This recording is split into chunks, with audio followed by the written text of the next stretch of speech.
কথা বললেই গ্রেপ্তার, প্রতিবাদ করলেই গুম, আর রাজপথে নামলেই গুলি। এই নিয়মে মিশর ৩০ বছর চলেছে হোসনি মোবারকের শাসনামলে। ২০১১ সালের গণ অভ্যুত্থানে পতন হয় হোসনি মোবারকের। তার কয়েক মাস পরে ক্ষমতায় আসেন মুরসি। প্রথমবারের মতো গণতন্ত্র পেল মিশর। আর এই গণতন্ত্র পাওয়ার পরেই নানা মহল থেকে বিভিন্ন রকমের দাবি উঠতে শুরু করলো। এটা চাই, ওটা চাই, ওই সংবিধান মানি না, নতুন সংবিধান লিখতে হবে, ডানপন্থীরা নিপাত যাক, বামপন্থীরা নিপাত যাক। এসব দাবি উঠতে থাকলো হর হামেশাই। এক পর্যায়ে বামপন্থীরা আওয়াজ তুলল, মুরসি কি আর চাই না। এই দাবিতে প্রতিবেশী ইসরায়েল, সৌদি আরব সহ মুরসি বিরোধীদেরকে ব্যাপক সমর্থন দিয়েছিল প্রতিবেশী দেশগুলো। ফলে ২০১৩ সালে আবার রক্তপাত, সরকার অচল, শিক্ষা প্রতিষ্ঠানের সকল কার্যক্রম বন্ধ, অফিস আদালতে কাজে স্থবিরতা। অস্থিরতার এই সুযোগটা গ্রহণ করলেন তদানীন্তন জেনারেল আবদুল্লাহ আল ফাত্তাহ সিসি। এরপর থেকে মিশরে আন্দোলন তো দূরের কথা, টু শব্দটিও নাই। কোনো ব্যাটারি এখন আর সাহস নাই কোনো দাবি নিয়ে মাঠে নামার অথবা কোনো দাবি তোলার। মুরসি সমর্থকদের হত্যার পর মুরসি বিরোধী বামদেরও পাছা পিটিয়ে লাল করে দিল সিসি। স্বৈরাচার হোসনি মোবারক জেল থেকে মুক্তি পেলেন। তারপর তিনি আইসি জীবন কাটিয়ে মৃত্যুবরণ করেন এবং তাকে রাষ্ট্রীয় মর্যাদায় সমাহিত করা। হোসনি মোবারকের আমলে নিপীড়করা জেল থেকে ছাড়া পেলেন এবং এখন তারা সমাজের সম্মানিত ব্যক্তি। কেউ বড় বড় পদে, কেউ আবার অবসরে। ডান, বাম এবং মধ্যপন্থী ধারণার সকল বিদ্রোহী এখন জেলে আছে, কেউ বা বিদেশে পালিয়ে আছেন, অথবা যারা দেশে আছে তারা দৌড়ের উপরে আছেন। কথা বললে গ্রেপ্তার, প্রতিবাদ করলে গুম, আর রাজপথে নামলেই গুলি। এই নিয়মে বিগত ১২টি বছর মিশর শাসন করে যাচ্ছেন আবদুল্লাহ আল ফাত্তাহ সিসি। এবার আসেন ইতিহাস দিয়ে বাংলাদেশের বর্তমান প্রেক্ষাপটটা একটু বুঝে নেওয়ার চেষ্টা করি।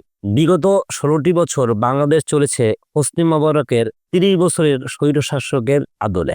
বিএনপি, ডানপন্থী, বামপন্থী, জামাত ইসলাম বা যে কোনো ধর্মীয় সংগঠনই হোক না কেন, কাউকেই হত্যা, গুম, মামলা, হামলা এসব থেকে ছাড় দেওয়া হয়নি। তারপর ২০২৪ সালের জুলাই আগস্টে এক অভ্যুত্থান হয় এবং সবার সমর্থন নিয়ে ক্ষমতায় আসেন প্রফেসর ডক্টর মোহাম্মদ ইউনূস। এরপরই বাংলাদেশ প্রথমবারের মতো পূর্ণ গণতন্ত্র খুঁজে পেল।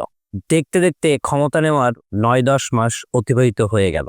সবার এটা চাই, ওটা চাই, অবরোধ, ব্লকেট, মার্চ টু যমুনা, সংবিধান পরিবর্তন করতে হবে, সংবিধান ছুঁড়ে ফেলে দিতে হবে, ইত্যাদি ইত্যাদি নানা চাপে ডক্টর ইউনূস সরকার এখন ব্যতিব্যস্ত। বিএনপি এবং আর দুই একটি সমমনা দল নির্বাচনের কথা বলতে বলতে মুখে ফেনা তুলে ফেলেছে। বিএনপি ইউনূস সরকারকে এক মুহূর্তেও স্থিরভাবে দেশের জন্য কাজ করতে তো দিচ্ছেই না, বরঞ্চ তাদেরকে বিভিন্ন দাবি নিয়ে চাপের উপরে রাখতেছে। ওদিকে আমাদের পার্শ্ববর্তী দেশ ভারত ইউনূস বিরোধী নারী সংস্কার করিডোর ইস্যুতে জনগণকে লেলিয়ে দিচ্ছে, আর জনগণ দেশের ভালো না বুঝে সেই ফাঁদে পা দিচ্ছে। অথচ এসব সমস্যাগুলো রাজনৈতিক দল এক টেবিলে বসলে মুহূর্তেই ফয়সালা হয়ে যেতে পারত।